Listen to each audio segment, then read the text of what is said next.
Okay, hello everyone. We are now starting the student session on negotiation skills. The monitors are only going to be on, the speakers are only going to be on for the introduction. Then we'll jump to the headsets so people know that we're starting.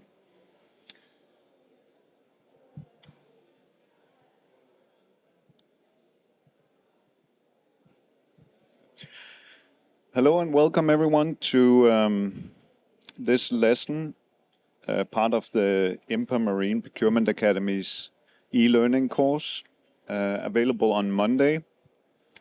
Lesson 6 is on negotiation skills. By the end of this session, participants and students will understand basic negotiation concepts, develop essential communication techniques, and apply fundamental strategies in practical scenarios.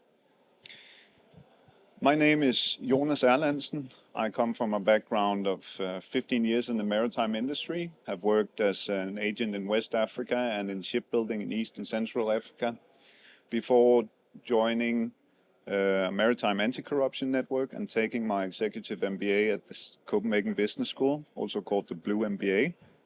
And that's my background for being here today, talking about negotiation. I'm excited to guide you through one of the most essential and surprisingly everyday abilities in business, negotiation. It's somewhat of a soft skill, and what you've all heard today and yesterday about AI driving the future of the industry, negotiation falls in a more human place of your work in maritime industry. And it's whether you're negotiating with suppliers, stakeholders, or even your family. This lesson will help you with some strategies and the mindset you need to succeed in negotiation.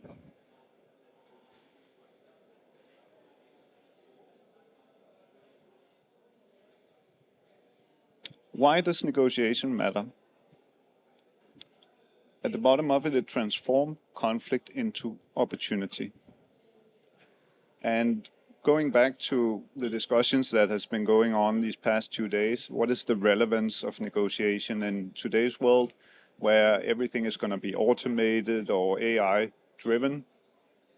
I believe that negotiation as a human skill will then be even more desirable as AI and automation takes over the mundane tasks. The more important and impactful decisions will be made through negotiation. It's a skill that you unknowingly train and develop every day of your life, especially if you have kids. And it also takes a lot of practice to get better.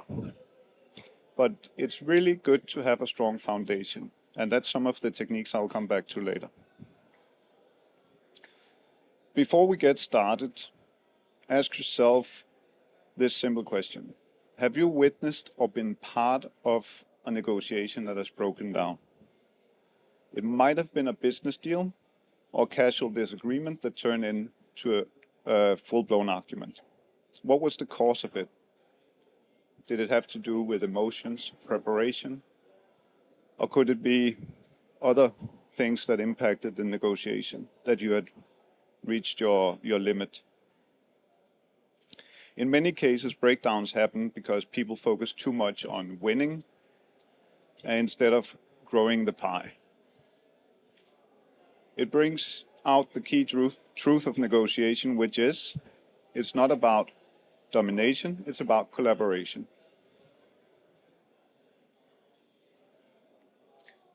You've probably all heard the term win-win situation. And that's essentially what negotiation is about when done properly.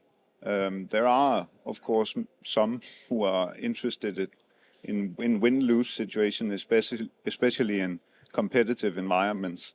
But negotiation is really about creating a win-win situation. Throughout the lesson, we'll explore how negotiation works, not just in theory, but in real life. And you'll see how adjusting your own mindset from getting a bigger piece of the pie to growing the pie transforms conflict into opportunity. Sorry. Types of negotiation. Generally speaking, there are two types. There's the competitive, which will have a win-lose outcome. It's very assertive. Or collaborative, which is the win-win outcome and a cooperation. And let's start out by identifying the two types.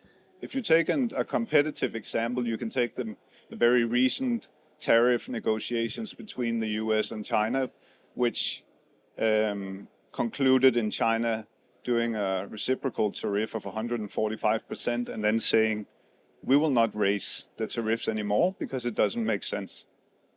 We're not going to buy from each other anyways. That's a breakdown in negotiations and a very competitive example. A collaborative example could be the ongoing negotiations in the IMO on the net zero framework. Up until very recently, it was a collaborative example, but now it seems that politics are attempting to sabotage these negotiations.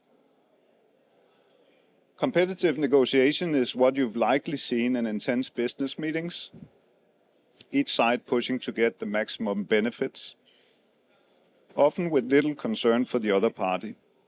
That's a win-lose driven setup, and it's primarily driven by short-term thinking. The lesson 5 of this workshop or this e-learning course is on supplier relationship management. I'm also doing that one, and there's more information about long-term and short-term thinking in that course. Oh, sorry. Collaborative negotiation, by contrast, aims for win-win, so growing the pie instead of just getting a bigger piece of it. It's rooted in trust and transparency between the parties, and it's with the goal of building long-term relationships. It's especially relevant in supply chain and procurement roles, and where long-term partnerships is critical. And again, I have to refer to the previous course, which unfortunately you won't see unless you sign up for IMPA's e-learning course. The takeaway is that the competitive approach might win you in the moment, but the collaborative will win you the future.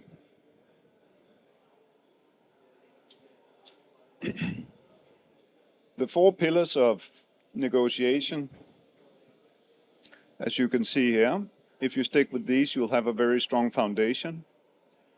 Preparation, it's important that you know your facts, your goals, and your limits. Or I even have a pointer here. And active listening, it's important to not just hear what's said, but also what's unsaid. Persuasion, it's an influence without pressure, and problem solving, find a mutual solution. So let's dive in a bit on preparation.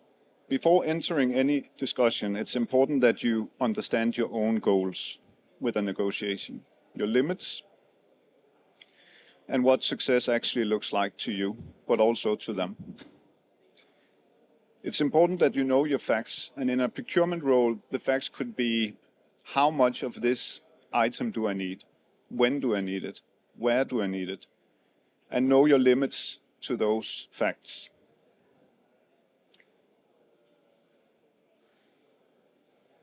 Active listening, this means listening not just to reply, but to understand where they're coming from. Pay attention to what's said and what is not said. The tone and the body language and the gaps between the words are equally important, as it can give you an idea of what is your counterpart's intention. Persuasion is influence. Influence is not the same as pressure, and persuasion is about alignment. It's about alignment, logic, and emotional intelligence, because you're not forcing an agreement, you're building it in a win-win situation. Problem solving, every negotiation hits a wall, and good negotiators don't panic. They reframe the issue and ask, what outcome could work for both of us? And if you know these 4 pillars, you have a really good, strong foundation for any negotiation scenario.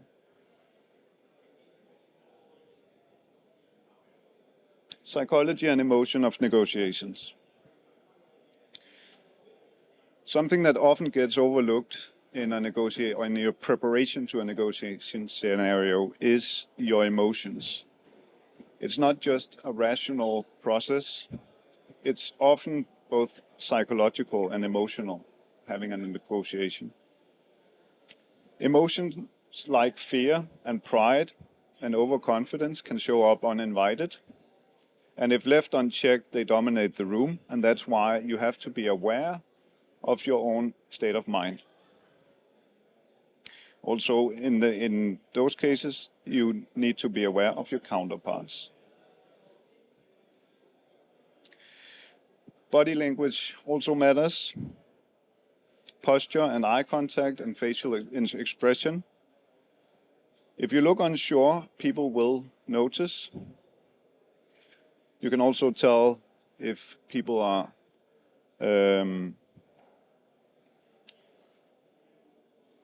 sorry, I lost my line there because I'm, as you might be able to see, a bit nervous. That shows in negotiation as well.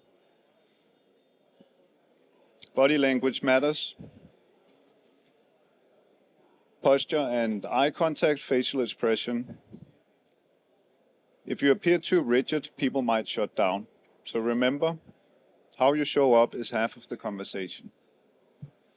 An interesting fact, which I also mentioned to Jasmine here today and is on e-learning, is that having your exposed throat makes you feel vulnerable in conflict situations because it's a soft spot in evolutionary terms. And that's why the necktie was invented as a fashionable way to hide your weaknesses and give you more confidence. The same goes with your body language. When you're in a negotiation scenario, if you're comfortable, you have your shoulders down and your chest exposed, because like with the neck, the chest is also a vulnerable area in evolutionary terms. Cultural differences also plays a huge part in negotiation. Procurement is an international craft, and especially maritime procurement. Understanding cultural differences is crucial when you have international negotiations. Where I come from in Denmark, it's very common to start a conversation with, "What do you need?" Whereas that might be seen offensive in other cultures. So it's very important that you consider this also. But this is also a skill that's learned by doing. And by working internationally, you get to know and become sensitive to other cultures. Mastering this is also about self-awareness. Understand your own triggers, what makes you nervous. And for this session, I took off my jacket and tie because I wanted to get my shoulders down and let my guard down. Maybe that was a foolish decision now that I'm more exposed than I was before. I become a little more nervous. But it's very important that you're self-aware about those triggers going into a negotiation. Maybe it's a good decision to wear a tie because you don't feel as exposed. And for the ladies, cover your necks in another way, if that works.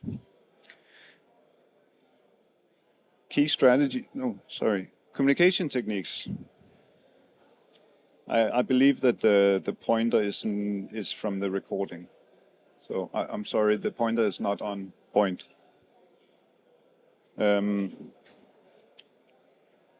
Communication techniques. Verbal is tone and clarity in your voice. Non-verbal is your body languages and how you use pauses. Reflective listening, I'll cover that in a second.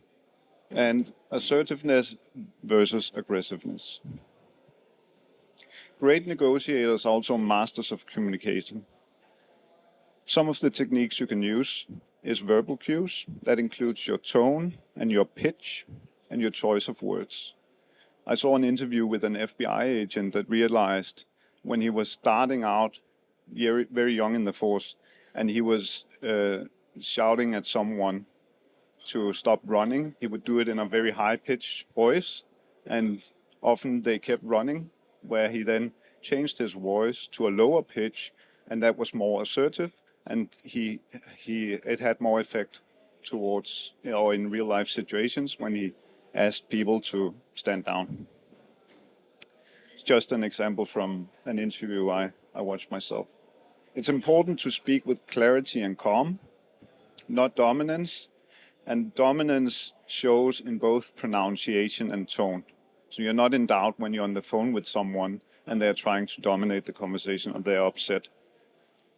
Non-verbal cues are often louder than words, and the words, that can be a slight nod or a smile. Open posture is important. Remember not to have your arms crossed. A steady pace. These all build very close connections. Reflective listening means repeating back what you've heard so you can confirm understanding.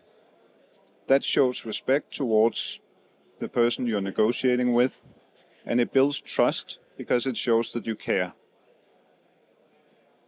Also, finally, let's draw a line between assertiveness and aggressiveness. Assertiveness is confidence with respect.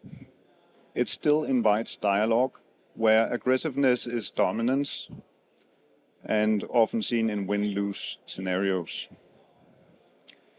And it often shuts your counterpart down, and the chances of finding a win-win solution lessens. Next time you negotiate, ask yourself, am I speaking to connect or am I speaking to control?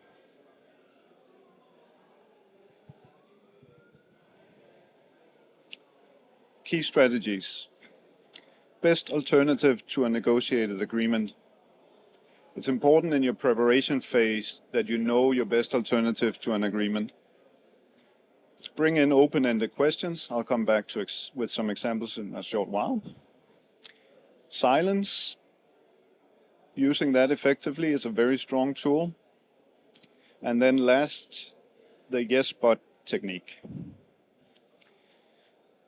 First, BATNA. BATNA is the abbreviation for best alternative to a negotiated agreement. If this conversation doesn't work out, what is your fallback? Knowing your BATNA gives you some confidence going into a negotiation because you have something to fall back on.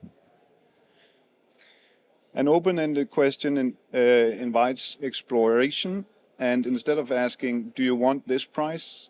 You could try with what price point would make it sustainable for you. Then there's silence, and that's the favorite tool of Kevin O'Leary. If you guys know him, he's the guy from Shark Tank.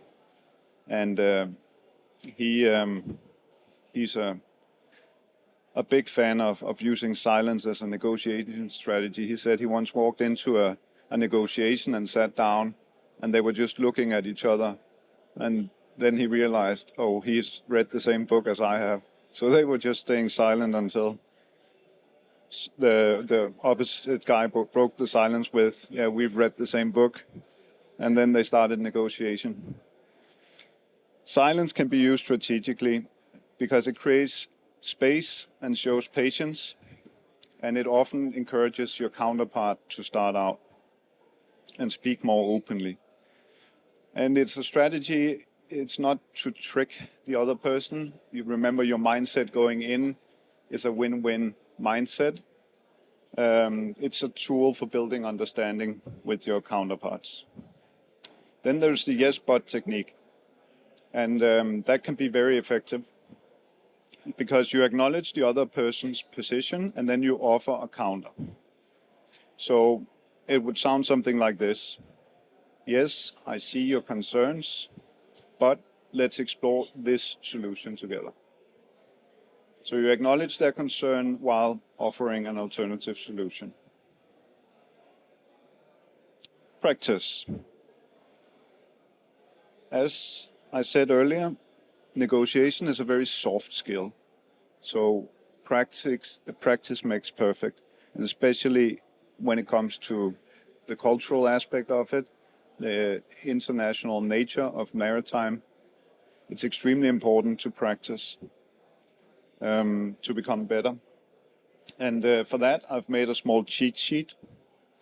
If you're entering a negotiation, you can go through this checklist to see if you have your foundation covered, and that will give you a strong opening. The more prepared you are for a negotiation, the more confidence you seem when you enter the room, because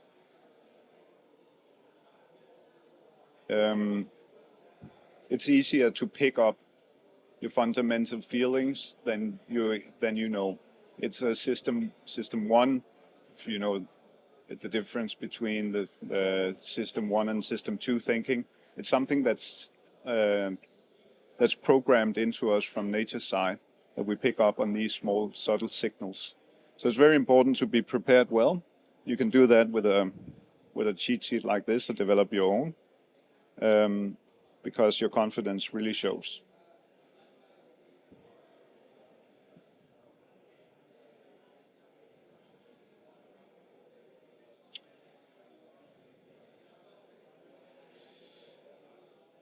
Wrap up and reflection. So this was the lesson on negotiation skills. Time to take a moment to reflect on today's ideas, and remember that negotiation is about building a relationship and a win-win situation. It's about growing the pie and not just getting the biggest piece. In short, preparation, listening, and problem solving are your foundations. Emotions and communication shape the outcome of more than the numbers do.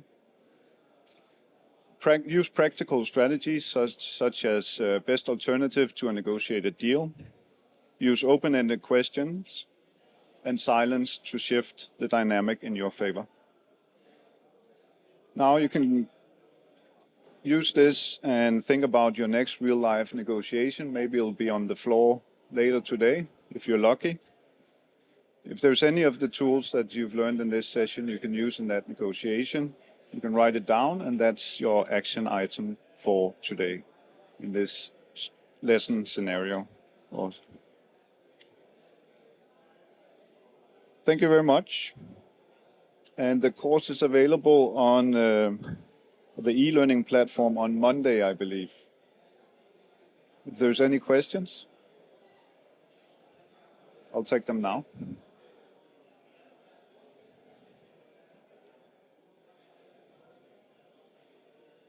No? You didn't see anyone raise their hand? All right. I hope you enjoy the rest of the day, and feel free to reach out if you have further questions. So Jasmine here can help you with access to the e-learning course and more about when it's launched. It's for beginners or on entry level students in the maritime industry. I believe anyone can use, especially the soft skill sessions. So yeah, hopefully you got something you could use out of this, and looking forward to continue the conversation. Thank you.